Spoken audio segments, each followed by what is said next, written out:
Bueno, entonces, ustedes me dicen, ¿vamos? Vamos. ¿Se escucha o no? Ok. Y de aquí vamos hasta las 12:30, William. Sí. Entonces, vamos a cerrar esto y volvemos con el diálogo que traemos, que me parece a mí nos resuelve muchas de las cosas que estamos planteando aquí. Es decir, volver al diálogo que teníamos entre teología y pastoral. Y de una pastoral que tiene que iniciar en la familia. Entonces ahí estamos hablando de pastoral y teología ubicada en el círculo familiar. O círculo familiar un poquito más extendido, cuidadores. Para mí ahí se resuelve el tema. Se puede afirmar que la teología se mueve no a un nivel teórico explicativo, entonces agreguémosle esto más. La teología, estamos uno más aquí. La acción pastoral era entendida como un una aplicación práctica en un lugar concreto de la teología universalmente válida. Hoy en teología se da un mayor peso a la acción, o si se prefiere, al compromiso. De este modo se abre el camino para el entendimiento de la teología práctica.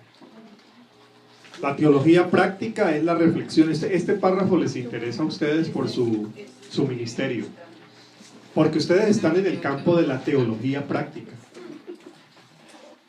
Si vamos a entrar en las especializaciones de la teología, hay teología sistemática o teología dogmática, que es en la que se entra en esas discusiones que hablábamos ahora de cómo es Dios, naturaleza de Dios, eclesiología, neumatología, escatología, 15 tomos, 20 tomos, San Agustín, Rahner, Barth, toda esa gente. Entonces, esa es una teología más sistemática. Hay teología histórica, pero aquí estamos hablando de ¿cuál? La teología práctica. La teología práctica. Entonces les interesa este párrafo. La teología práctica es la reflexión teológica de la acción eclesial. ¿Qué hacemos? Desarrollamos una acción como iglesia, como comunidad, entendida como actualización de la praxis de Jesús por la iglesia. Me gusta mucho esta parte. ¿Qué es lo que hace la teología práctica por parte de la iglesia? Actualizar lo que Jesús hizo al hoy.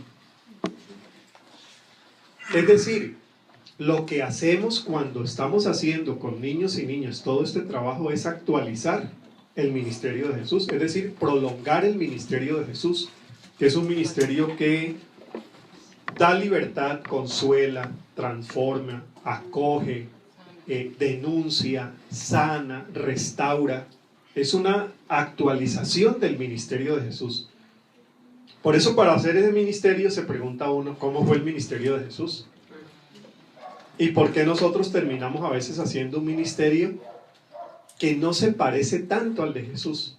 Allí donde se enjuicia, allí donde se condena, allí donde la iglesia se vuelve una carga más para la víctima, allí no estamos siguiendo el mensaje y la vivencia de Jesús, no se actualiza el mensaje de Jesús.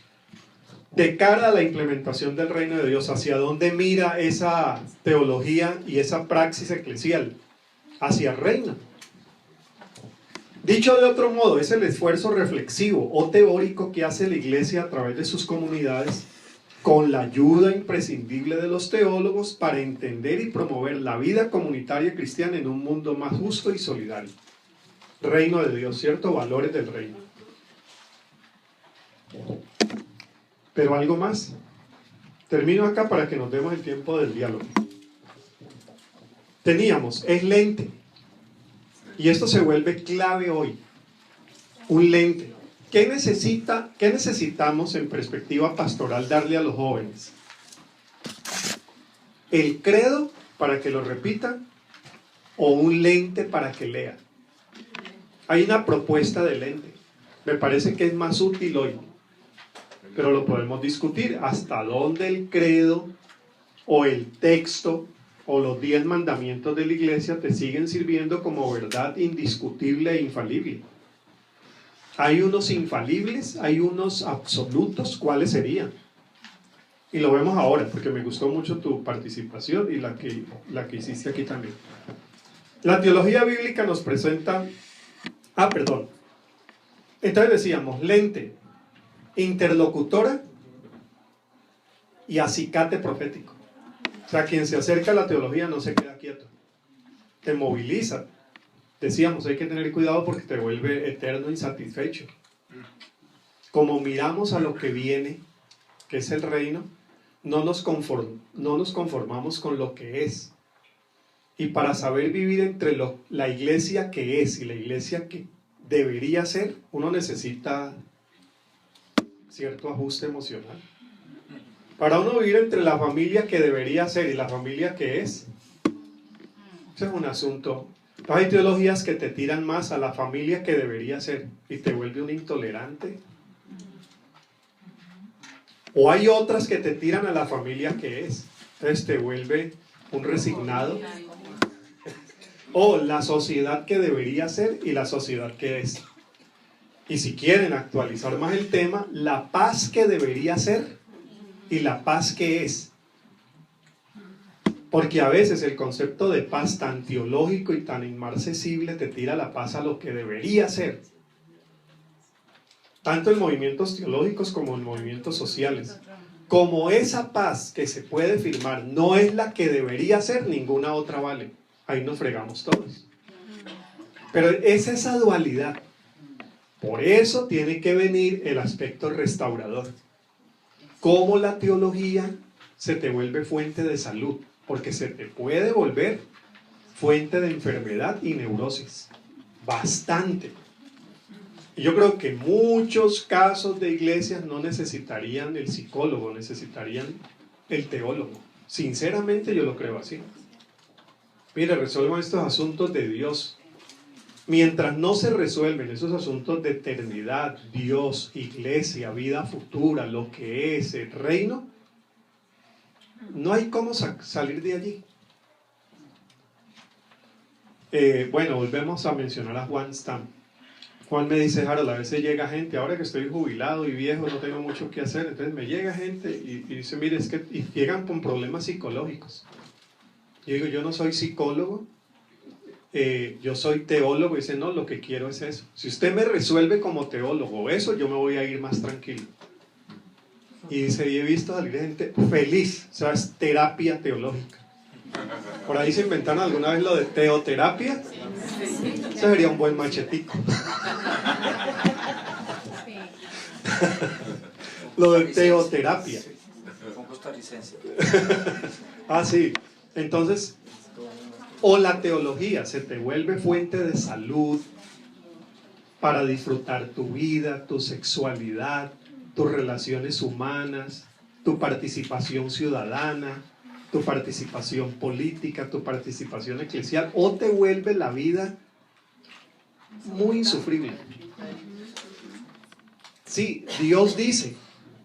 Entonces vivir con un papá que dice Dios dice, o un jefe que dice Dios dice, y todo te lo resuelve con Dios, y te despide con una oración, porque ha tenido un sueño que Dios te tiene un mejor futuro. Eso se vuelve una gerencia insufrible, una maternidad bastante difícil. Entonces viene un cuarto y último elemento. Además del ente, interlocutor y acicate o incentivo para la acción profética, viene el cuarto, que es el elemento restaurador. Ya lo he presentado y no habría mucho más que agregar. Es decir, la teología como fuente de salud. Y así como se ha corregido, que hubo épocas en que la teología se volvió autoritaria por su concepto de verdad, también hay que decir que hay que corregir eso de la época en que la teología se volvió absoluta en cuanto a cómo es que hay que vivir. Entonces te volvía la vida insoportable. Cuando la teología a lo que tiene que sumar es al proyecto de vida de Jesús.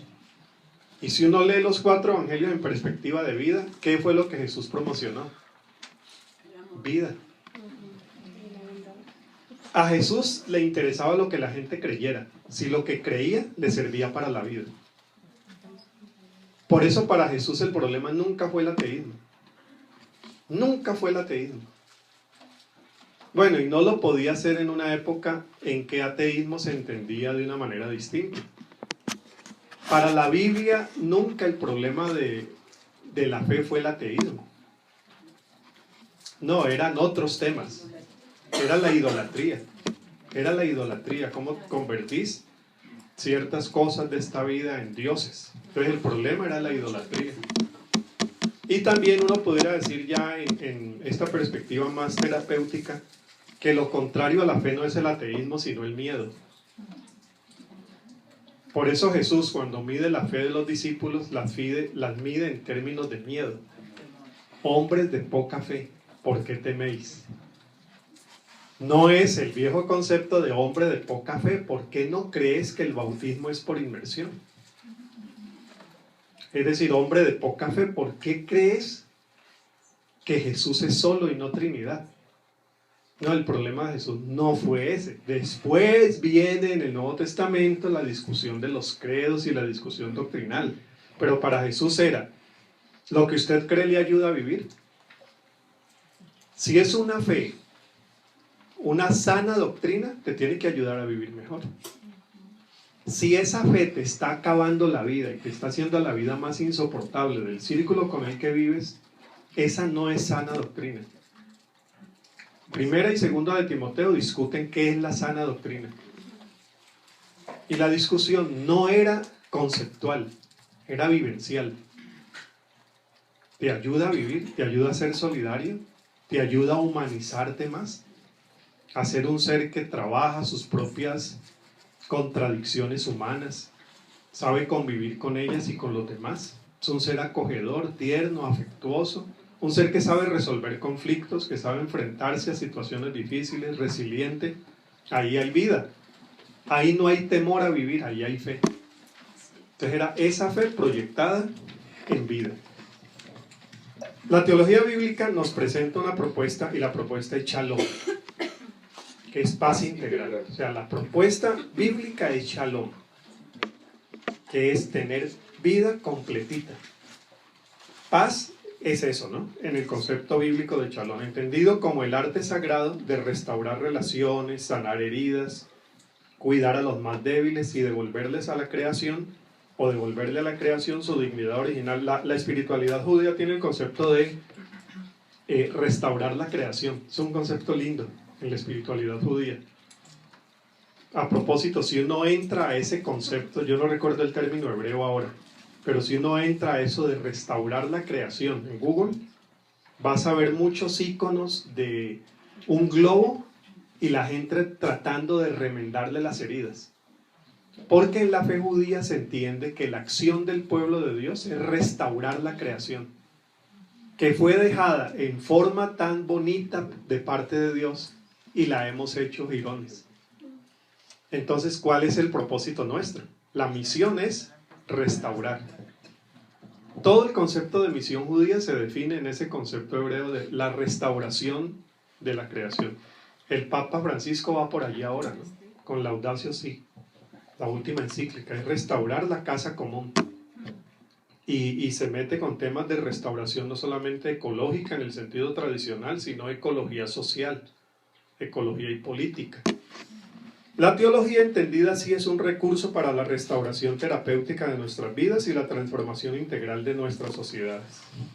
Podemos también conversar sobre esto y discutirlo.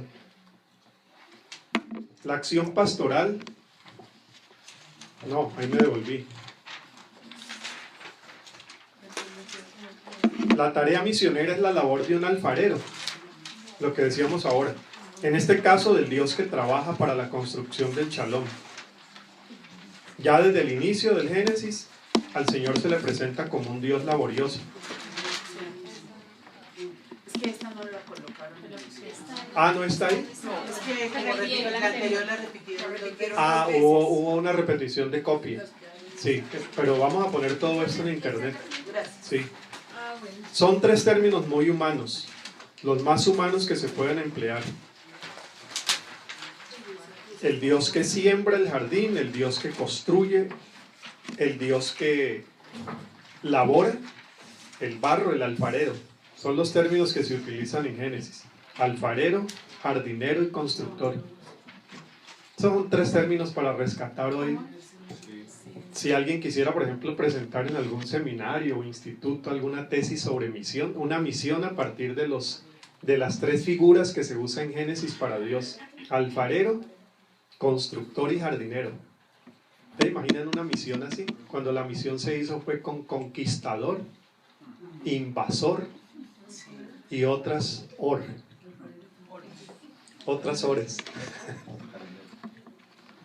Por eso bien podemos decir que a partir de Génesis 4, la función misionera del Señor y de su pueblo se describe como constructores del Shalom. Porque ¿qué es la misión? La misión es esto. Si uno entiende cómo es el mundo que Dios quiere, y uno ve el mundo como está, ¿qué es misión? Que la brecha no sea tan distante. Que no haya una distancia tan grande entre lo que Dios quiere y lo que vemos en la realidad.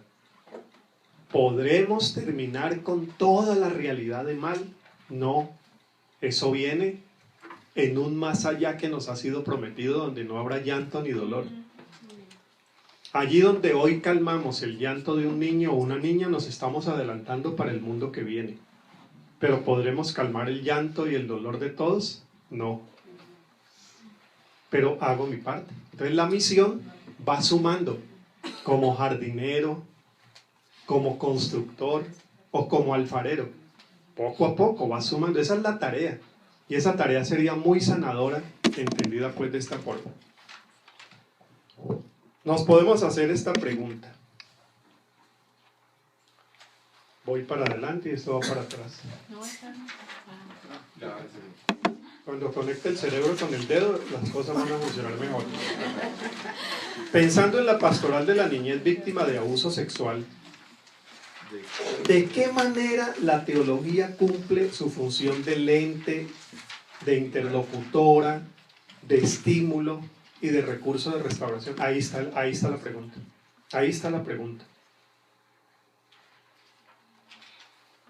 Y tenemos la pregunta ahora mucho más enriquecida, por lo menos para formular algún intento de respuesta, con el diálogo que teníamos antes del receso. Lo de cómo vincular esta teología diversa, esta teología plural, esta teología dialogante, este mundo que, como decíamos, no es el que viene, sino el que ya llegó, con una acción pastoral que cuida. ¿Cómo se cuida? Entonces vuelve el tema de, tenemos entonces dentro de esa teología unos absolutos inamovibles, algo que nos pueda servir de referencia, para que a partir de ahí usemos el lente, entremos en interlocución, podamos avanzar en misión profética y en misión terapéutica restauradora. Esa es una pregunta grande. Entonces ahora Gina, ¿dónde está Gina? Hacía esa pregunta también. Bueno, entonces, si esto ahora es tan plural, porque ya es así, si esto no lo estamos imaginando para lo que viene, sino que es así. Redes sociales es así, el Dios no sé qué, el Dios acá, el libro acá, lo descargas aquí, gratis, ahí está el video, ahí está el predicador, ahí está todas las opciones. 20 años atrás, para ser pues bien conservadores, esto no existía. Para vincular teología y pastoral. En el caso del ministerio que ustedes hacen, la vinculación es muy fácil. Claro, es una acción pastoral respaldada por una perspectiva teológica. Ahí diría yo. Con eso lo cerraría. Es una acción ministerial respaldada por una perspectiva teológica, para que la perspectiva no sea solo psicológica, antropológica, sociológica, de trabajo social, sino que tenga un contenido de fe que aporte algo distintivo y sume a la labor de restauración. ¿Estamos bien por ahí? Entonces el problema no es vincular teología a ministerio restaurador. Solamente lo único que habría que afirmar es que esa teología debe hacerse en contexto, entendida como movimiento, entendida en los términos que lo estamos hablando ahora, porque si vas a hacer una proyección ministerial desde una perspectiva divina arcaica, retrógrada y fundamentalista, eso se está haciendo por montones.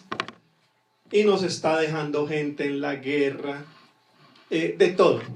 O en el caso de niños y niñas que han vivido situaciones de abuso, pues con discursos que no sanan, con iglesias que no se atreven.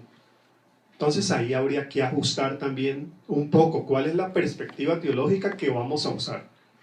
Ahí vendrán algunas bibliografías que pudieran ayudar a entender cómo esa teología se vincula y nos da una perspectiva para trabajar en estos términos. Pero vámonos al otro campo, al que ustedes plantearon. ¿Y cómo se levanta una nueva manera de pensar la fe y de pensar en Dios responsable, pastoralmente responsable, como lo dijo Grace? Porque es llamamiento divino cuidar. ¿Qué hacer? ¿Dónde están los referentes? ¿Dónde está lo que yo digo? Aquí está lo absoluto. Entonces a mí se me ocurren algunas cosas, pensando más como papá otra vez, se me ocurren algunas cosas. Parta de su verdad entendida en el nivel de comunidad local. ¿Usted es metodista? Ahí hay unas verdades que se han defendido por muchos años. ¿Usted es presbiteriano o presbiteriana? Ahí hay unas verdades que ya van a cumplir 500 años, desde Calvino. ¿Usted es luterano o luterana? ¿Usted es católico o católica? Mire que está partiendo del mismo Dios, pero está partiendo de unas convicciones teológicas particulares en ciertos temas. Hay una fe común compartida. ¿Cuál es? Credo de los apóstoles, cristianismo histórico, Trinidad, Biblia, pero siglo XXI, uno quisiera que hubiera un credo 2.0. Tenemos un mismo Dios. Si el terapeuta es, vamos a ponerlo ahora en términos de el agente pastoral, porque aquí no todos los agentes pastorales son terapeutas, son agentes pastorales. El agente pastoral es luterano, parte de unas convicciones que no son siempre las presbiterianas, ni las pentecostales, ni las católicas, ni las bautistas, ni... Entonces primero ubíquese en su iglesia y mire hasta dónde usted comparte la fe completa de esa iglesia, porque tampoco uno comparte toda la fe de la iglesia. Hoy se está dando cada vez más eso.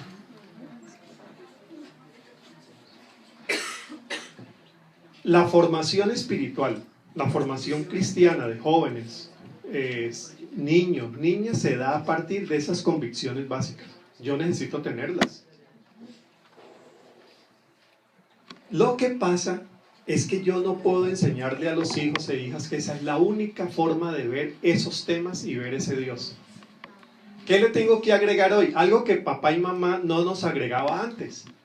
Era, esta es nuestra convicción. Y por esta convicción hay gente que ha dado la vida. E incluso hasta yo la daría por ciertos temas. Mire, mijo, yo soy bautista. Y los bautistas defendimos en el siglo XVI con Thomas Elwes el tema de la libertad de conciencia. Y la libertad de conciencia en el siglo XVI era un tema fregado, porque los que la predicaban eran perseguidos y murieron por predicar la libertad de culto, la libertad de prensa, la libertad de voto, la libertad, que la gente es libre y que yo quiero un mundo donde la gente piense incluso diferente a mí. Entonces esa es una convicción. Puede ser que en otra iglesia esa convicción lo asuste, porque no hay que dar esas libertades. Por eso te digo, el punto de partida clave es tu teología a partir de la comunidad local. Y para mí la comunidad local tiene que volver a recobrar su sentido, porque cada vez lo está perdiendo más. Se vuelve asistencia dominical. Pero ¿qué acuerdos mínimos tenemos? Entonces vamos a meternos en un tema bien difícil, diversidad sexual. Primero, reflexione en su iglesia qué creen. Piénsenlo. Háganlo interdisciplinar. Dense el tiempo para pensar. no acabe ese tema concluyéndolo con 3 versículos. No. Si no se puede llegar todavía a una decisión, diga, esta iglesia en temas de diversidad sexual está en un proceso de construcción y de formación permanente. Hay un equipo trabajando, hay un grupo asistente, porque es un tema que no, pensábamos que ya estaba dado. Teníamos 3 versículos. Otra iglesia puede decir, ya para nosotros está resuelto. ¿Para este lado o para el otro? Entonces, para mí muy importante, ¿qué cree? Miren, católicos, acaban de tener su sínodo de la familia. Ahí está. Si usted es una persona que se siente identificada por esa tradición, ahí hay un grupo interdisciplinario. Hubo evangélicos y protestantes en el sínodo, invitados. Escucharon especialistas en ciencias de la salud, en ciencias del comportamiento. Ahí hay, y ahora va a salir. Hay un papa que te está diciendo que quién soy yo para juzgar a un homosexual. Pero está hablando de actitud, porque de doctrina no ha cambiado un ápice. En doctrina no ha cambiado un ápice. Ah, entonces la actitud es tan importante como la doctrina. Pues sí, hasta más. Entonces yo cojo al hijo y a la hija y le digo, mire, mijo, esta es la fe en la cual nosotros hemos crecido. En esta iglesia hay diversidad en cuanto a pensar ciertos temas, pero en esto nos pusimos de acuerdo en esto. Aquí creemos que es hombre y mujer. Aquí creemos que la actitud es tan importante como aquello que decimos creer. Y que aquellos que no crean así son criaturas de Dios, que tienen derechos. O en esta iglesia creemos que no tienen derechos. Pero eso, ¿quién lo define? Tu comunidad de fe. Entonces, ¿qué estamos recuperando? Estamos recuperando un sentido muy evangélico y bastante perdido hoy, que era lo de la hermenéutica comunitaria. La comunidad interpreta los temas a la luz de su realidad y en su diálogo interdisciplinar y con el lente de la teología, y dice, nos vamos por acá. Segundo, enséñele al muchacho que lo que usted cree, no lo creen todos. Mire, es que es elemental, pero tan necesario hoy. Porque es que nuestros papás, mi papá fue católico, mi mamá también, entonces, esto es, lo demás no existe. Entonces un protestante era un bicho raro. No existe, lo demás no existe. Esto es. Pero hoy en día, esto es lo que creemos aquí. Uno no puede decir ni siquiera, esto es lo que creemos los cristianos. Porque hay cristianos que piensan lo contrario. Usted no puede decir que esto es lo que creemos los cristianos evangélicos. No, porque hay otros cristianos evangélicos que piensan. Entonces ya, en la casa ese tema de diversidad sexual. Mire, mijo, hay un poco de cosas ahí que ni su mamá, siendo psicóloga con tanta experiencia, logra resolver. Si eso nace o eso se desarrolla, eso hay unas discusiones fregadas que su mamá dice que mire, ha leído y entre más lee, más horizontes de reflexión se abren. Entonces el tema no es allá, eso se seguirá discutiendo y estudiando y todo. Esto de la pastoral funciona en el espacio familiar, en el espacio escolar, en el espacio eclesial y otros que usted esté considerando ahora. Pero yo diría que esos 3 nos dan ya la ilustración por dónde va. Entonces, defina. Eso lo están haciendo varios. Si usted tuviera interés en ver diferentes posiciones sobre ese tema, entonces yo tengo ahí cosas y a mí me gusta leerlas para un lado y para el otro, porque es un tema que tiene su complejidad médica, psiquiátrica, histórica. Sí, que homosexual en el primer siglo la categoría social no existía, es una categoría que viene después de la modernidad, como no existía prostitución, entonces que la mirada era otra, que, a ver, uno va leyendo, pero hay iglesias que ya se lanzaron a hacer posiciones, entonces hay varias, yo tengo varias, de un lado y del otro extremo, entonces hay que leerlas. aparte de la posición que uno tome, 2 o 3 líneas pueden ser orientadoras. Ahí vendrían como los referentes. A eso le agrega, por encima de todo, algo que no se agregaba antes a la teología: actitud. Jesús tiene una verdad, pero Jesús tiene una actitud. Usted le pregunta a Jesús qué piensa del adulterio. Jesús era muy conservador en cuanto a esos temas de familia. Lo que él habla sobre familia, lo que él habla sobre adulterio, lo que él habla sobre divorcio, es muy conservador, en la línea del primer siglo. Pero lo que uno conoce no es la discusión temática, lo que uno conoce es la actitud de Jesús. Pues te quería preguntar sobre eso. De pronto el temor que a veces se tiene es que en medio de ese dialogar sobre ellos se llegue, por decir algo, a una posición que se aparte de lo que se dice en las escrituras, ¿sí? O sea, yo lo que veo es que el problema es cuando de pronto se llega en nombre de la verdad a actuar sin el amor, que es a la larga el sentido completo, ¿no? Pero cuando de pronto se llega como iglesias que dicen, hay iglesias de homosexuales, sí, claro, ¿no? Así, claro, sí. que dicen, no, pues llegamos a ello, y pues es como el celo que uno quisiera. Claro, pero nota que estás diciendo el celo que uno quisiera. ¿Quién es el uno quisiera? Vos, tu familia, tu iglesia, ¿cierto? Ahí es donde uno tiene que hacer el trabajo. Si no quisieras que lo de afuera entrara aquí, ahí tienes que hacer trabajo pastoral y teológico. Sí, señor. Pero que no quisieras que el mundo fuera así, ya es. Entonces viene un tema adicional que tenemos que reflexionar, que es sociedad laica, sociedad plural y secularismo. Que esos son factores culturales que no teníamos hace unos 50 años. Las sociedades son cada vez más laicas.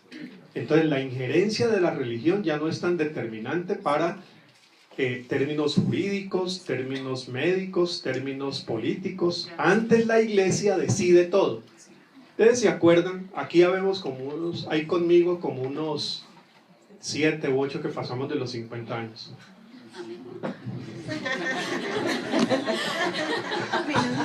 Pues sí, gozamos. ¿Cierto? Así es. ¿Y ustedes se acuerdan cuando hubo la primera alcalde mujer divorciada en Colombia? Pereira. Años 70 y pico. ¿Ustedes se acuerdan lo que Monseñor Castrillón Restrepo dijo? La iglesia tenía una palabra. Y la palabra de la iglesia echa atrás la palabra del Estado. Claro, eran épocas antes de la Constitución del 91.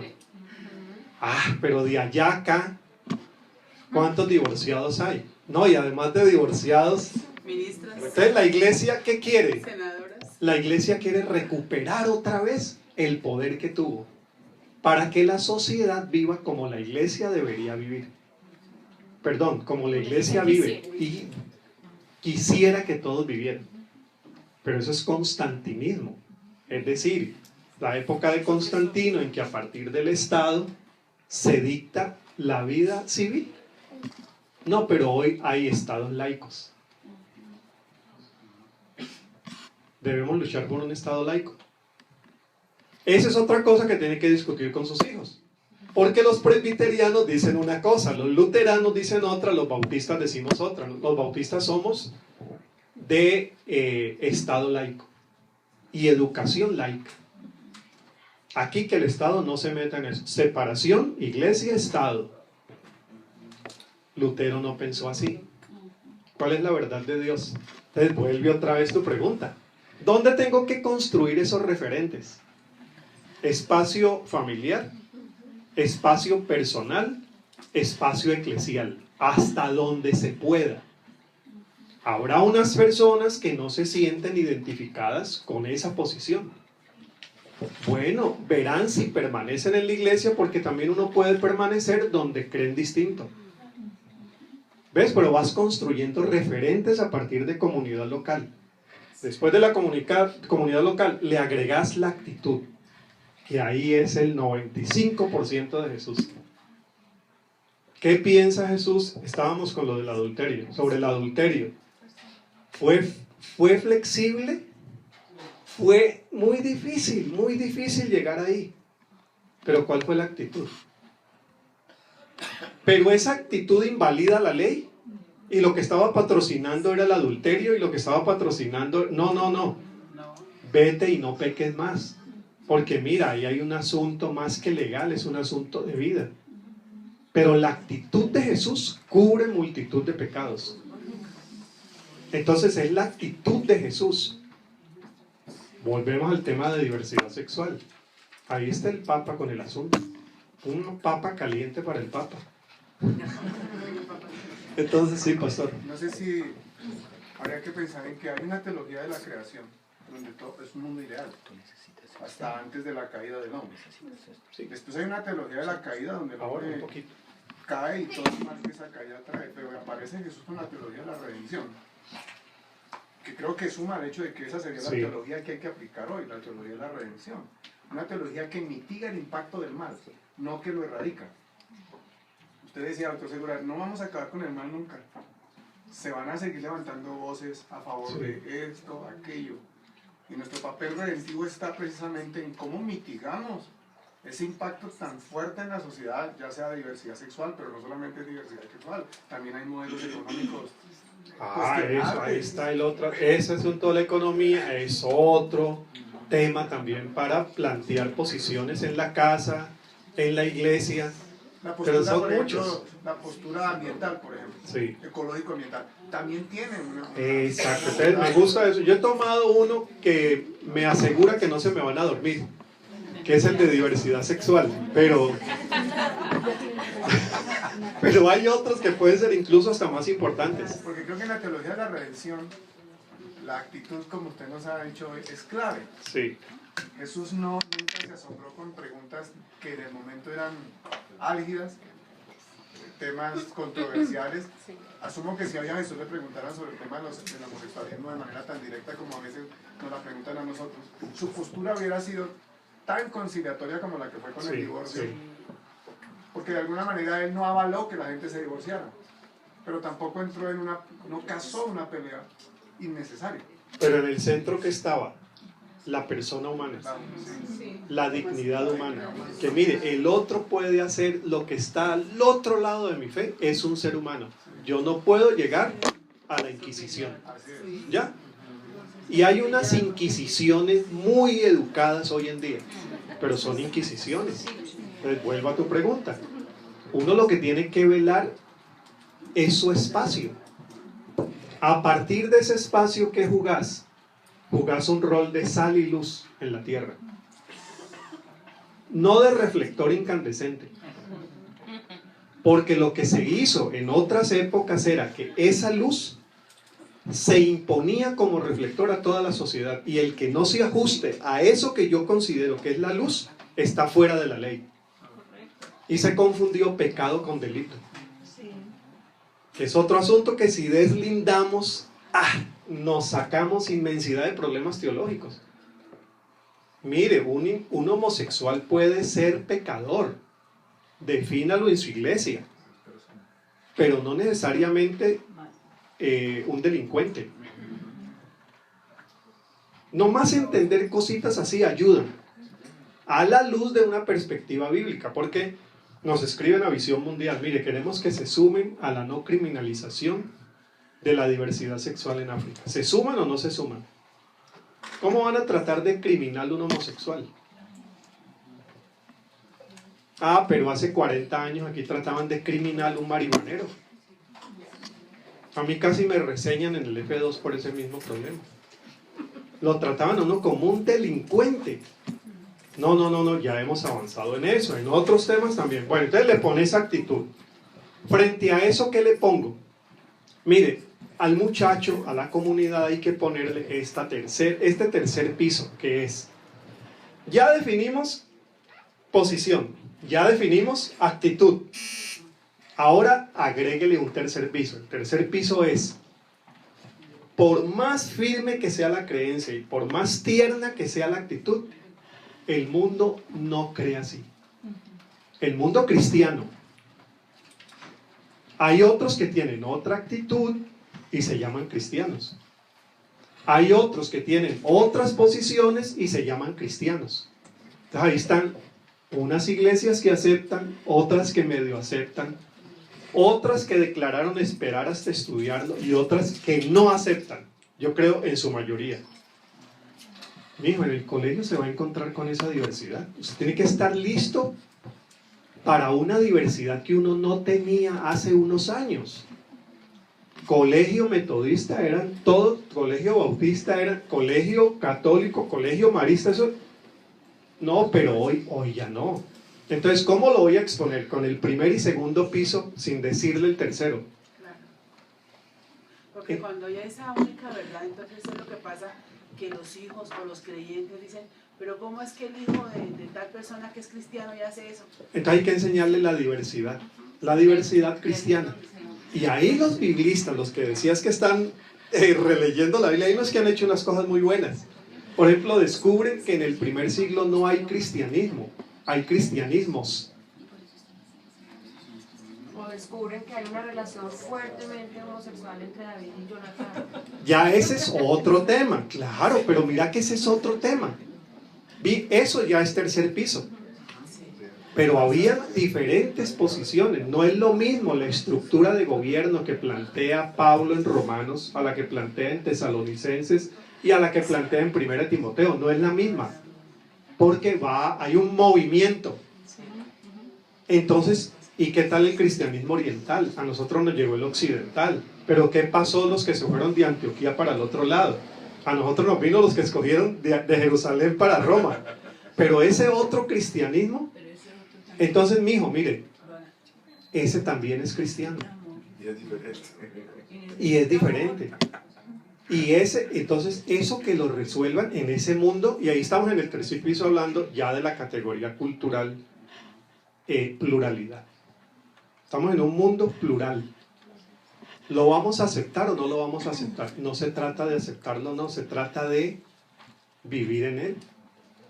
A no ser que usted vuelva y busque el megáfono y se ponga a gritar que solamente hay un mundo. Y hasta que se quede afónico diciendo que ese mundo tiene que ser como lo que usted definió en el primer piso. Eso es constantinismo. Hoy la Iglesia Católica, con todo el cariño que yo les tengo, y voy para la conferencia episcopal mañana, hemos hecho a propósito, cuña. Hemos pasado 3 años haciendo un libro sobre teología de la niñez, entre biblistas católicos y evangélicos. Lo estamos editando un obispo y este servidor. Vienen 10 autores y autoras. Vamos a lanzar ese libro a las 4 de la tarde, el martes en la sede de la conferencia episcopal, que eso es Santa Bárbara. Si alguno no sabe la dirección, CELAM. Y ahí aparece 4 de la tarde, se va a lanzar ese libro. Pero hay una diversidad, decíamos, de posiciones frente a eso que uno no puede decir, mire, aquí está la posición católica, esa es la única. No, y la posición católica, les digo con el cariño que les tengo, ha pensado que el mundo tiene que volver a ser como era hace 40 años. Batalla perdida. Y hay una resistencia que era la línea de Benedicto y Juan Pablo II. Juan Pablo II lo hace en la plataforma, con todas sus habilidades de actor, porque había sido actor, y Benedicto lo hace desde la academia. Francisco va por otro lado, porque Francisco entiende, y más la diversidad de Buenos Aires, donde él es amigo del rabino, él es amigo del imán, es amigo de pastores evangélicos, tuvo a cargo los devocionales del movimiento de Lausana evangélico cuando se reunió en Buenos Aires. Viene de un mundo donde el problema no es la modernidad, el problema es la pobreza. Entonces le preocupa a esos papas cosas diferentes. De todas maneras, esa fuerza de mayor resistencia de la Iglesia Católica es: hay que recuperar el mundo que se nos fue. Y ahí está, esa es batalla perdida. ¿Qué vamos a escoger nosotros? La Iglesia Católica tiene una estrategia. Aquí seguramente hay católicos que conocen mejor el tema. La estrategia política es: hay un aliado recomendado, la Iglesia Evangélica. ¿Y cómo se da? Entonces, que vayan a defender juntos diversidad sexual, lo entiendo, pero no laicismo, educación religiosa, cuando los evangélicos nacimos con educación laica. ¿De a dónde aquí nosotros defendiendo Estado confesional? Que nos van a sacar a Dios de la Constitución. A la Iglesia Católica le interesa que quede. ¿Quién sale a marchar? Iglesia Evangélica. Pero no, la herencia teológica nuestra es de separación con el Estado. Nosotros no tememos a un Estado laico. Es mejor, nos conviene porque hemos sido minoría. Pero mire que son cosas que entran en el tercer piso. Entonces, ¿a qué tengo que preparar yo los hijos y la iglesia? Con la iglesia voy con lo mismo. Hermanos y hermanas, este mundo hay que reconocerlo. Tenemos que aceptarlo. Con lágrimas y dolor, no será bautista.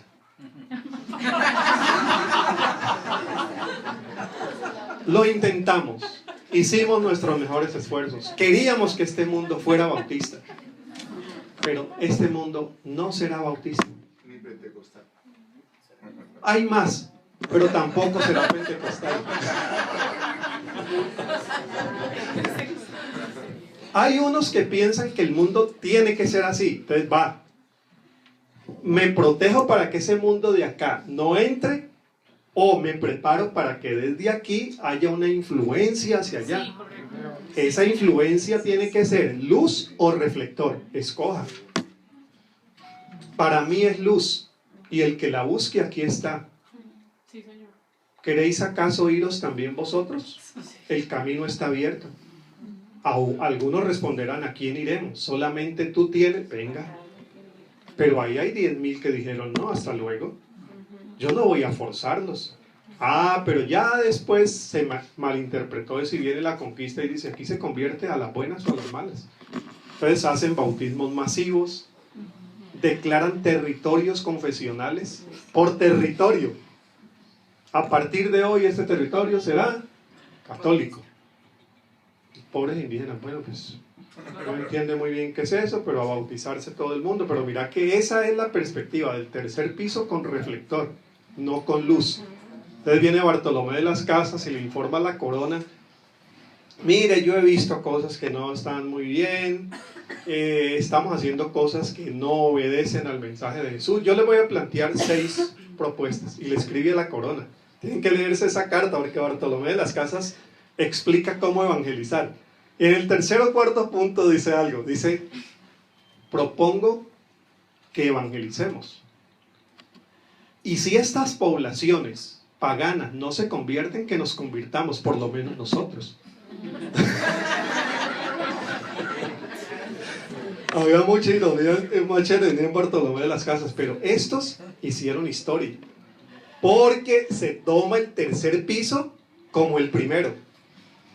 Entonces el primer piso se te vuelve el tercero.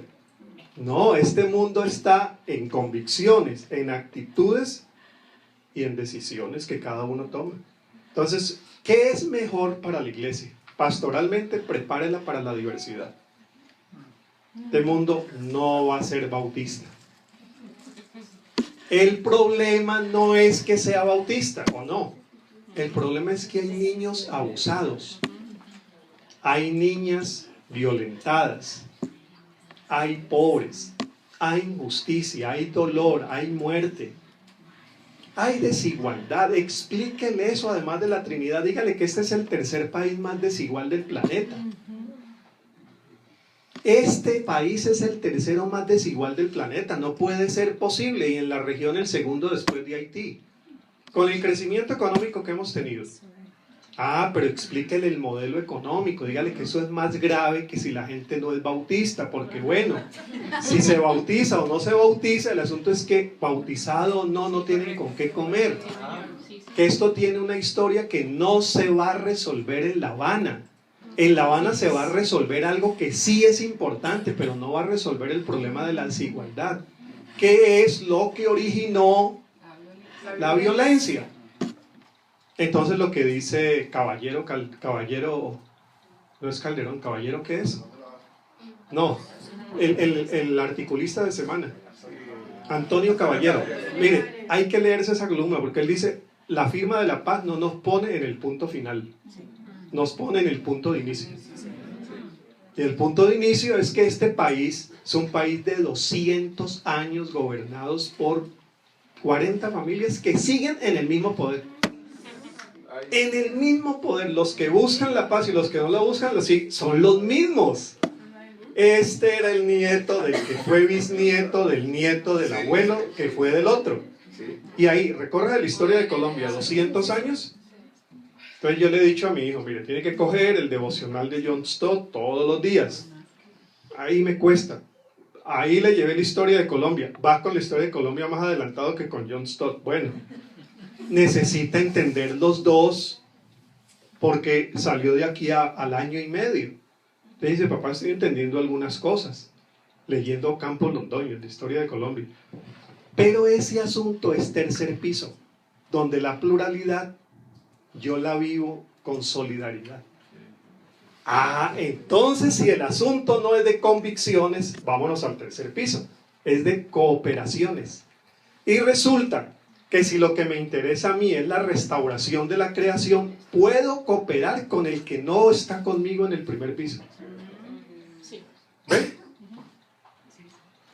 Hay una red que va a tener su primer encuentro mundial en América Latina que se llama Red Global de Religiones a Favor de la Infancia. Métanse a internet, GNRC, Global Network Religion for Children, creo que se llama GNRC, Red Global de Religiones a Favor de la Infancia. Son estos temas con gente que está en el tercer piso, no en el primero, pero comparten el segundo. Entonces, es una red mundial donde están budistas, musulmanes, fe bahá'í, chamanes indígenas, redes de todo tipo, cardenales católicos, y pertenecemos varias organizaciones cristianas y varios pastores que participamos allí. Ya se tuvo una reunión en Hiroshima, Japón, ya se tuvo otra en Nueva York, y han decidido que la tercera debe hacerse en América Latina. Va a ser Brasil o Panamá, año 2017. Ellos han tenido la generosidad de invitarme a formar parte del equipo organizador. Allí están imanes musulmanes del mundo asiático, allí están los de la fe bahá'í en India, ahí están los de la comunidad judía, ahí están. ¿Qué nos interesa? El tercer piso. ¿Qué aseguro? El segundo piso. ¿Qué dialogo? El primer piso. Porque cuando vamos a desayunar, me dicen, Harold, ¿cómo ves? Me dice el rabino, ¿cómo ves ese tema de que ustedes crean iglesias y no le piden permiso a nadie? Entonces dialogamos el primer piso. Le digo, rabino, es que la fe de Jesús, pero ahí se dialoga. Le dejaría algunas inquietudes, él me deja otras a mí. Entonces me dice, no, ya entiendo mejor eso de los evangélicos. Yo no sería evangélico nunca. No, así yo no sería evangélico. Le digo, y rabino, yo conociéndolo usted mejor y viendo su fe, yo judío le digo para rabino, yo nunca sería rabino. Una fe sin Jesús, una fe sin el Nuevo Testamento, yo no sé qué sabría hacer. Nos reímos y el desayuno termina sin tirarnos el cuchillo a la cara. Pero vamos a ver, porque me estoy inventando esto de los tres pisos ahora, ¿no? Si ayuda pedagógicamente, ahí están las convicciones, es que él tiene las de él. Yo tengo las mías. ¿Tengo que dejar de ser cristiano para cambiar las formas de cooperación en el trabajo de abuso? No. Lo que tiene que pasar es por el segundo, porque nadie va a llegar al tercero si no pasa por el segundo, que es actitud. Y para mí el 80% está ahí, en la pastoral, de la casa, de la escuela y de la iglesia. Después hable de organización o de otros espacios, pero para mí el 80% está acá, el 20% en el primero y el 20% en el tercero. Pero como ustedes no me están creyendo todo lo que diga, eso me lo estoy inventando yo aquí, más o menos así lo veo. 80, 20, 20. 10 y 10. Bueno, pero algunos dirán, no, la cooperación es el 70. Y hay algunos que sí lo piensan así. Porque para mí, con que usted colabore aquí y piense en la existencia de un Dios eterno, vamos. Pero ¿dónde nos encontramos? Primero, en la convicción de que este asunto es tan grave que no lo resolvemos solos. Segundo, en la convicción de que el mundo de las religiones hace un aporte que la sociología, la política, la economía y la banca no pueden hacer. Es la fe. Tercero, que trabajar juntos es trabajar por el mundo que queremos ver reconciliado, porque el que tenemos ahora es este daña al otro. Palestina daña al hermano, el hermano daña al otro hermano. Entonces que el mundo de la religión tiene que apostar por paz. Y nos la jugamos en el tema de niñez. ¿Ya? Entonces, Valle, ahora sí. Esto me está llevando a algunas conclusiones que me parecen muy interesantes. Y es, tú estás hablando estás dando una respuesta de oración de hace muchos años, y es que pudiéramos tener focos de unidad. Me gusta el término focos de unidad. Sí, o sea, siempre he planteado la posibilidad de unirnos por la familia, por los jóvenes y por los niños. Y tú ya estás planteando la visión de la unidad frente a la niñez. Eso me parece una respuesta de oración importantísima. Pero también me dejas una inquietud muy grande, Harold, y es el hecho de que todo está partiendo de los papás. O sea, La familia, el círculo familiar. Y ahí yo veo un peligro muy grande, porque fíjate que hay mucha diversidad, y yo estoy totalmente de acuerdo con lo que has dicho, pero no es clara el norte de la familia. O sea, no es claro para los padres hablar de varios temas con sus hijos, creando convicciones. No son claros. Y bueno, esto tiene que ver con las 7 esferas. Desde lo que yo planteo, que es el área de la sexualidad humana, lo que he visto es que no estamos de acuerdo. O sea, no nos ponemos de acuerdo, no hay un norte claro. Y para mí sí hay principios que son claros. O sea, hay principios que Dios ha dejado independientemente cómo los quieras adoptar tú, pero hay principios que serán eternos. Mi preocupación es que no conocemos los principios claros. Entonces el problema es el primer piso. Entonces, por eso, ahí en casa el problema es en la iglesia el problema es primer y segundo piso. Mi propuesta es que la iglesia retome un papel formativo, por lo menos en el tema que yo trabajo. Y es el tema de la sexualidad debe estar dentro de las agendas de las iglesias. Mira, Harold, llevamos 15 años, por lo menos yo, hablando de esto. Y hasta más o menos hace 4 o 5 años la iglesia comenzó a decir, ¿qué vamos a hacer? Se les vino el gigante encima, o sea, ¿qué vamos a hacer? Porque ya la gente viene aquí, ya quieren que los dejemos aquí, ya quieren que... Y todo realmente se disparó con el tema de la homosexualidad. Sí. Pero lo que está pasando y lo que sigue pasando, y yo creo que William está de acuerdo conmigo en esto, es que cuando nosotros vamos a hablar de los temas, la iglesia o sea, la gente abre los ojos y dice, no sabemos, no tenemos ni idea qué hacer, ni idea. Entonces, hablamos de pastorales, ¿cierto? Hablamos de hacer, bueno, movámonos hacia allá, pero yo veo algo un poco más grave, y es que no tenemos un norte claro frente al tema. Esos temas nos cogieron por sorpresa. Esa es la realidad. La iglesia los dejó hace mucho tiempo. Están pidiendo, los padres están pidiendo, los chicos están pidiendo formación. Estamos totalmente... Y estás hablando del tema del de taller de hoy. Claro, ese tema pero está no hay un pendiente. norte muy claro, Harold, y eso sí que me preocupa. Sí. O sea, Y ustedes escogieron la palabra silencio, que me parece muy apropiada, porque si uno ve, por ejemplo, con solidaridad y fraternidad, el caso católico es un caso para examinarlo bien, porque este tema que estamos tratando hoy es el tema que causa mucha de la renuncia de Benedicto. Mucha de la crisis de la Iglesia Católica pasa por allí, porque asumen el buen testimonio como silencio. Entonces, esas cosas hay que ventilarlas. ¿Cómo la vamos a trabajar si también en la orilla nuestra pasa lo que pasa? ahora, si estamos hablando del tema de víctimas de abuso sexual y vemos las estadísticas de cuando un niño es abusado sexualmente y quiebran totalmente su orientación sexual y su identidad sexual, por favor, es que no podemos ver los temas aislados. Harold, es que el problema es que la iglesia está viendo los temas aislados y no se quiere meter. Así como nos Sí. están vendiendo una agenda totalmente aislada, pero si usted mira lo que pasa allá y lo que pasa acá y lo que pasa acá y lo une, eso está muy bien concertado internacionalmente. Sí. Estamos hablando de abuso. ¿Cuántos niños? Mire, este tema se nos desbordó hace muchos años. Sí, muchos Pero años. ¿cuántos niños abusados sexualmente están optando por una orientación homosexual? Sí, sí. El 58%, porque los estudios ya Sí, están. sí. Entonces yo me pregunto, siempre pensamos en el problema, pero es que me preocupa la indiferencia, Harold, la indiferencia nuestra. Sí, pero es ver en ese primer piso, con una actitud autocrítica, qué es lo que necesitamos reformar, qué es lo que necesitamos plantear, qué cosas necesitamos acordar y sacar esos temas que nosotros pensábamos ya resueltos con la declaración de fe. Pero esos temas tienen que ir allí. Y como a esos temas le ajustamos también una actitud solidaria y una actitud como la de Jesús. Pero estás planteando el tema de la manera más cruda, como es. Ahí está, y la iglesia llega tarde. Es cierto, llega tarde. Bueno, gracias a Dios llega, y que lleguemos bien.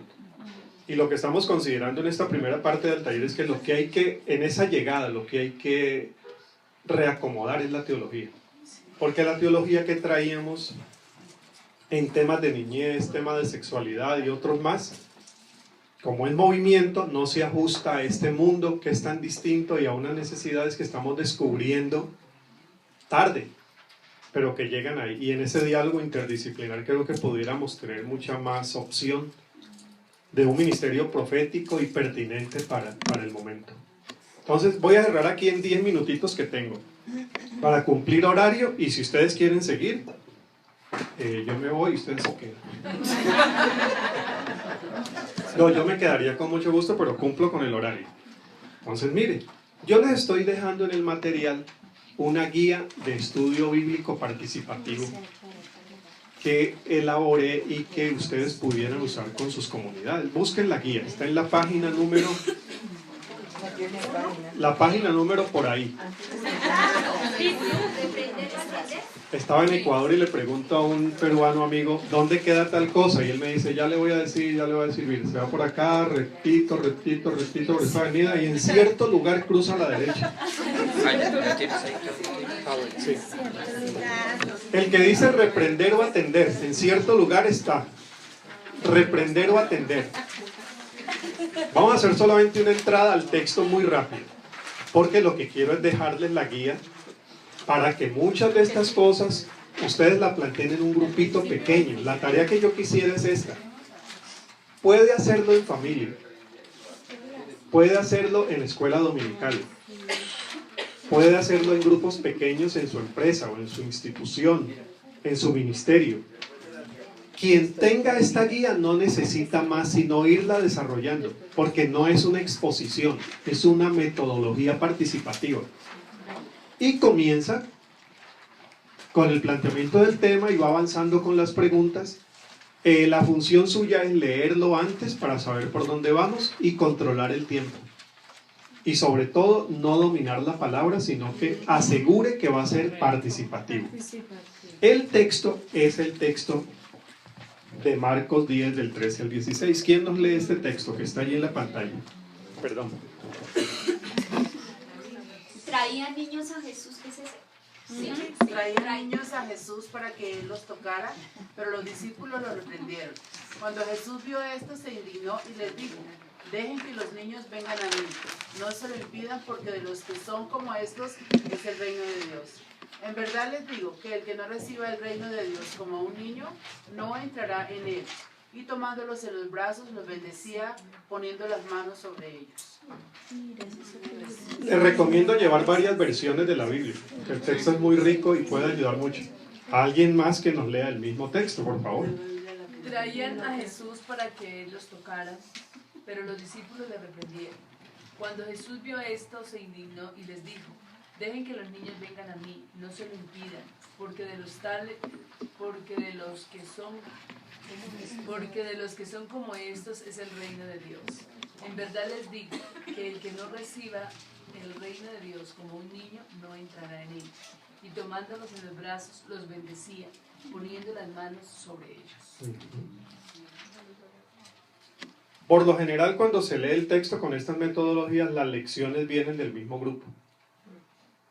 De todas maneras, yo agrego aquí 3 lecciones por si es que no salen, porque generalmente en los grupos salen las lecciones que uno llevaba preparadas y las superan. El texto, sobre todo para la temática de hoy, y con la perspectiva que hemos dejado teológica, apunta por lo menos a 3 cosas que no se pueden dejar por fuera. El ministerio de la indignación es nuevo. Ese es nuevo. Tenemos el de... ¿Cuál decías? En ese ministerio estás especializada. Tenemos el ministerio de la reconciliación, el ministerio de la administración, ¿no? Bueno, listas inmensas y buenas todas ellas. Hay que agregar el ministerio de la indignación. Por cierto, este movimiento de los indignados lo que mostraba era, por lo menos uno debe mostrar indignación frente a lo que está pasando. Si es que no tenemos un modelo para resolver esto en 2 años, por lo menos indignación. Saramago decía, por lo menos sentirse uno decente para ver tanta injusticia y decir algo. Decencia, él decía, no decía revolución, no, decencia. Se necesita decencia. Entonces Jesús se indigna. Atención. Yo aquí quiero destacar 2 cosas. La palabra en griego no es tan usual. Y es la única vez que se dirige la palabra hacia los mismos discípulos y en público. Entonces se indigna. Y segundo, contra sus mismos discípulos. Parece que el ministerio de indignación también funciona hacia adentro. Y hay que, bueno, con calor pastoral, con talante cristiano, lógicamente, expresarlo. Pero hay que decir algo en contra de la misma iglesia. Frente al mundo que tenemos, frente a la Colombia que tenemos y las discusiones que tenemos en las iglesias, estamos siendo presa del caudal electoral de quienes sí tienen intereses muy claros. A estos políticos no les interesa discutir ni de teología, ni de economía, ni de política. A ellos les interesa mercadeo electoral. Hay que ser muy sincero. Ajustan su lenguaje con una perspicacia ecuménica pocas veces vista. Lenguaje interconfesional, ecuménico, interreligioso, plural. Pero ahí van votos. Hay que decir algo a esa iglesia si queremos despertar. Como estamos entre familia y este video no lo van a ver sino ustedes, yo estoy cumpliendo del año 78 al 2015, ¿cuánto hay? 36 años de haber llegado a una iglesia bautista. Llegué bebé.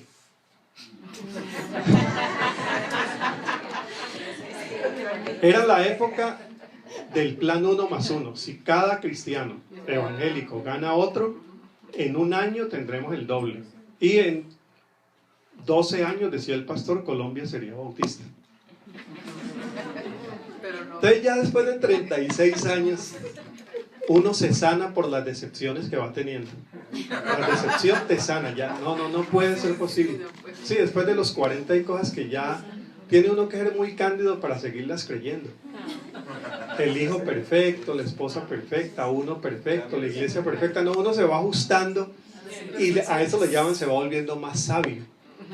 Yo me preocupo con lo que dicen, queremos a Harold por su sabiduría. Eso de sabiduría ya me suena a muchos años. Se va volviendo uno más sabio. Pero esa sabiduría llega es por decepción.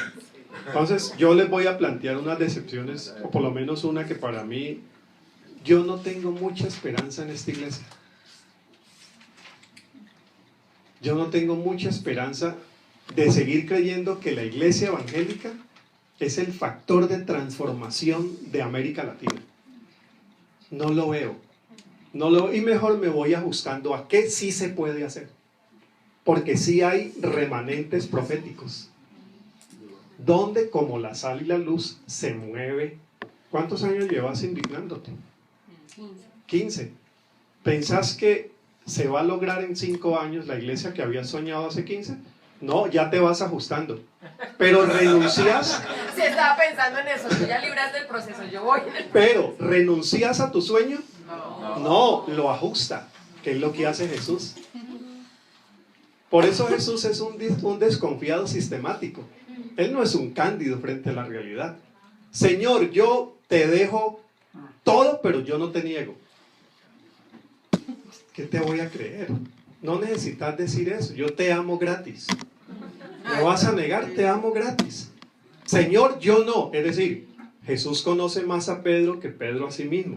Pero Jesús ya sabe qué esperar. Mire, ustedes me van a dejar, van a salir corriendo. Todos los que dicen que van a salir corriendo, pero después nos vemos. Allá en Galilea los espero, vamos a empezar una nueva etapa. Pero él tiene esa desconfianza que sana. Ya deja de confiar en cosas que uno no debe confiar. Una Colombia bautizada por inmersión y hablando en lengua. No, yo no creo en eso. No creo que va a ser... No, este mundo es más plural. Como esa iglesia no la espera uno, como uno la esperaba hace 36 años, el ministerio de indignación cumple ese lugar de luz y sal. Porque sí hay un remanente. Me dicen, Harold, ¿qué andas vos hablando en mega iglesias fundamentalistas, electoralistas? Mira, hay un remanente al cual yo siempre le tengo confianza. Y por lo general son menores de 27 años. Que el pastor cree que piensan como el pastor. Entonces son los 12.000 miembros, hablas y después viene ese grupo. Y te los encontrás en redes sociales. Yo quiero seguir pensando en eso. ¿Qué leo? ¿Por dónde voy? En ese sí tengo confianza. Porque al fin y al cabo las transformaciones sociales no vienen por masificación. Vienen por impacto de minorías a la manera de la semilla de mostaza. Eso lo hace vivir a uno más tranquilo.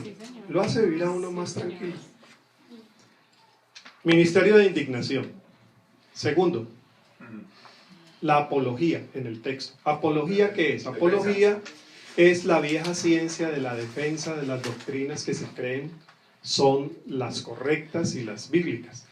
Entonces el apologeta es quien defiende estas doctrinas y lo hace de una manera maestra. Aquí hay una apología. ¿A quién quieren defender los discípulos? A Jesús. Y nos hemos pasado defendiendo a Jesús, al Espíritu Santo, a la iglesia, a la teología, a la Biblia, cuando lo que hay que defender es al que sufre. Entonces, Señor, que no te incomoden, Señor, que no se acerquen, Señor, que no te dañen el momento, Señor, que estos niñitos, que... Déjenlos, el problema no soy yo, el problema son ellos. Déjenlos, pero ¿a quién defiende la iglesia? ¿Que hay que seguir defendiendo la fe? Claro. ¿Que hay que seguir haciendo una apología? ¿Una apologética? Sí, eso vale, pero mezclémosla con el elemento profético. El elemento de ¿a quién defiendo? ¿Y a quién defiendo? Volvamos a los 4 evangelios. ¿A quién defendió Jesús? Niños, en su contexto eran niños, niñas, extranjeros, huérfanos, viudas y pecadores. Esos 6 sectores, Jesús tenía más esperanza en ellos que en los fariseos religiosos. Y dice, cuando haya una fila para entrar en el reino de los cielos, estas prostitutas irán delante de ustedes. A los niños, ellos son los que tienen el potencial del reino. Si ustedes no se hacen como ellos, entonces, ¿a quién defendió Jesús? Y con los pecadores le fue mejor que con los santos. Sí, le fue mejor. Lo acogían. Lo acogían. Y si usted va a hablar de diálogo interreligioso, los ejemplos de Jesús son de gente fuera de la fe judía. O de los que tenían disidencia con esa fe. El buen samaritano. Lo que impacta no es que era bueno, era que era samaritano. Entonces allí hay una forma como Jesús dice, yo no había encontrado fe como esta. Y le dice a una sirofenicia, libanesa hoy en día. Y que diga eso. O que diga, Señor, ¿y tú por qué? Lucas 4. ¿Por qué estás haciendo eso de manera tan abierta y acogedora con todas? Y dice, y el profeta Elías y Eliseo. ¿No se fue a Sarepta de Sidón cuando habían otros aquí más fregados que ellos? Y no escogió a los judíos, se fue allá. Y dice, y lo querían matar. Porque el corazón grande cree en quietud. El corazón grande, amoroso y acogedor, le cree en quietud siempre al fundamentalismo religioso. Entonces uno sale a la defensa de la fe. Pero la apologética tiene que ser una apologética que incluya los temas que más le duelen a esta sociedad y son los temas donde Jesús finalmente se la juega también. Y otro tema que no podríamos dejar por fuera es la expresión afectuosa de Jesús. Marcos y el otro evangelista son, sobre todo Marcos, muy insistente en los términos tiernos, tomándolos en los brazos. Imagina un Jesús que toca, los bendecía, poniendo las manos sobre ellos, toca, abraza. Hay afecto, hay comunicación de cuerpo a cuerpo, hay relación, hay calor humano, hay vínculo. Exacto, hay vínculo. Entonces Jesús, cuando habla de todos estos temas que nos duelen tanto a nosotros, pues nos pone esas tres propuestas. Ustedes ahí en el grupo pueden sacar otras más, pero son tres que deberíamos cuidar que de alguna manera aparezcan porque dicen mucho sobre el tema de abuso y otras cosas.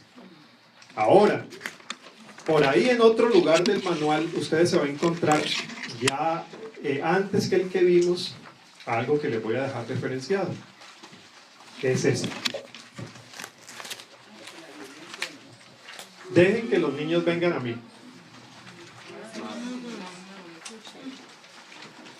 Les cuento la historia y ahí termino. ¿Cuál es la historia de este documento? Hay un movimiento latinoamericano que se llama, les dije, Juntos con la Niñez y la Juventud. Pueden entrar y descargar esto también y otras cosas más. Movimiento Juntos con la Niñez y la Juventud, que es el que está interesado también en el evento de hoy y por eso traemos uno de los documentos. Hace 10 años, sí, hace 10 años, la Mesa de Biblia y Teología escribió un primer documento sobre lineamientos teológicos sobre niñez. Yo estuve en ese primer documento.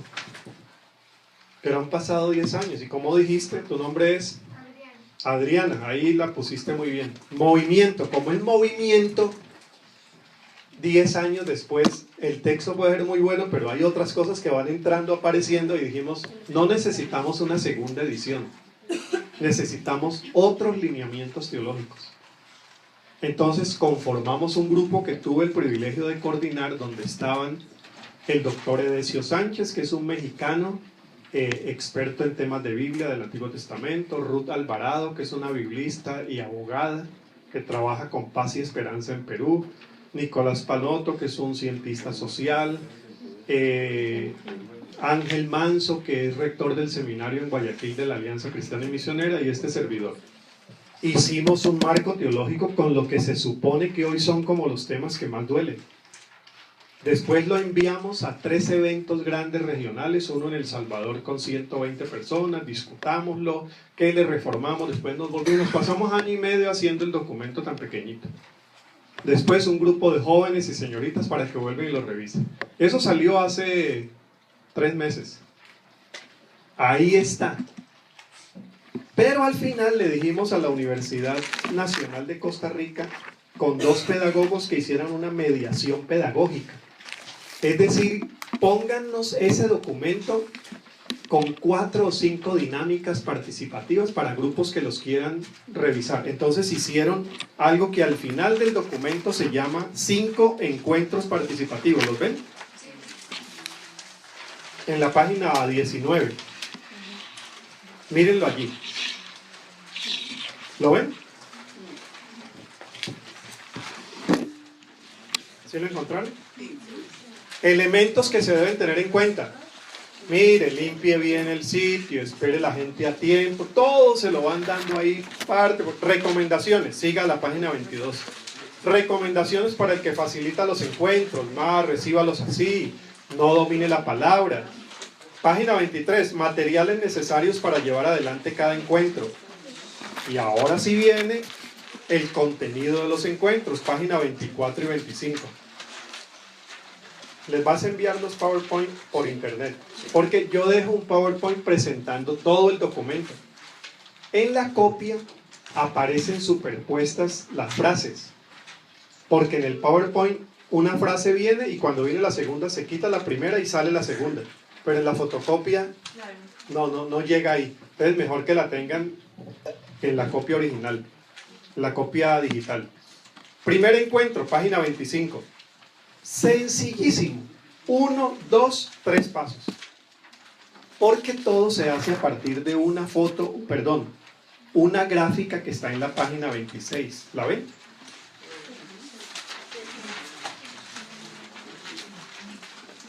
Segundo encuentro, página 27, pero en la 28 aparece el gráfico.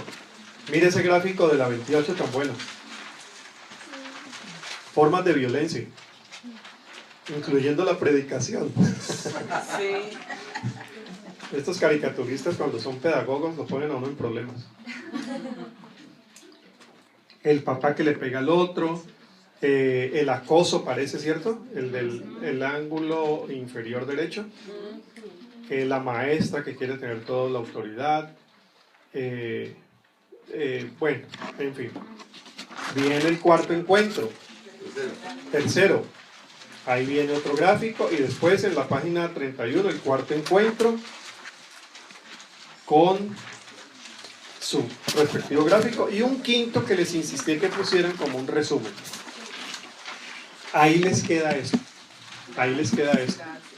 Hay una dinámica participativa, pero como dijiste, esto del movimiento nos está haciendo entender que el movimiento es mucho más rápido y después de 3 meses de experiencia ya entramos en la segunda edición. Porque nos dicen temas de familia deberían hacerle un poquito más de desarrollo. Las transiciones entre un tema y otro. Yo era el editor, todo eso llega sobre la culpa mía. Fueron algunas cosas que hubiéramos podido mejorar, pero qué bueno, ya hubo otro grupo trabajando y tenemos ya la nueva edición. Tengo ahora que entrar, hacer la revisión, pero aquí está la primera, esa está apenas 3 meses. Está en plena vigencia. Pero vendrá quizá para enero o febrero una segunda edición que ahí sí queremos imprimir. Entonces ir en estos debates. Si ustedes quieren ganar más interés por estas dinámicas, les voy a contar algo que nosotros no caímos en cuenta y que el caricaturista puso. Que es algo que ha traído mucha inquietud y que por lo que planteamos aquí es una inquietud que no se puede obviar. Miren en la página... para el encuentro número 4, la página 32.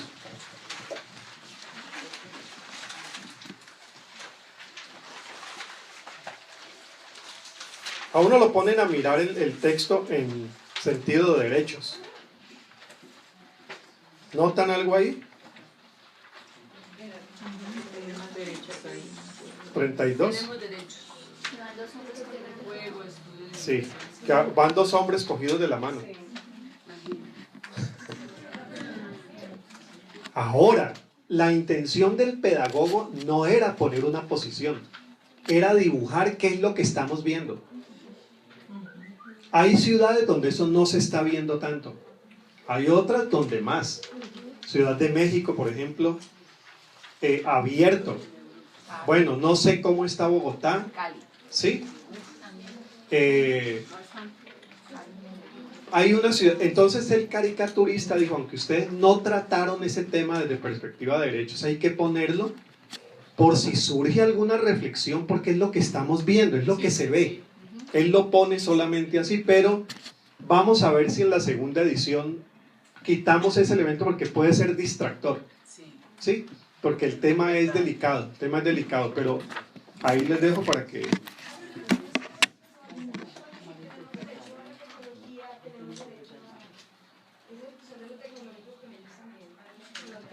Tendríamos que entrar también como derecho, ¿no? Y hasta dónde estamos hablando de derechos, qué cosas que no son derechos, dice la Iglesia Católica. Entonces, son cosas que no podemos ya nosotros hacerle el quite. Bueno, les queda la guía, les queda el marco bíblico. El marco bíblico entra con temas teológicos. ¿Cómo pudiéramos hoy pasar de un Dios que ha sido presentado solo así a un Dios que puede ser entendido así, que nos permita entrar en el segundo piso, porque mientras no cambiemos la convicción del primero, que Dios es así rígido, estricto, castigador, enjuiciador, no podemos pasar al Jesús del segundo piso. Entonces ahí se menciona eso y se mencionan otros temas. Les queda la guía, les queda una presentación si quisieran digerir cuál fue el origen de ese documento, digerir también las partes del documento, y queda la guía pedagógica que viene al final. Les agradezco muchísimo su atención. Mire, yo tengo que llegar ahora a tomar nota de muchas cosas que he escuchado acá porque me sirven muchísimo.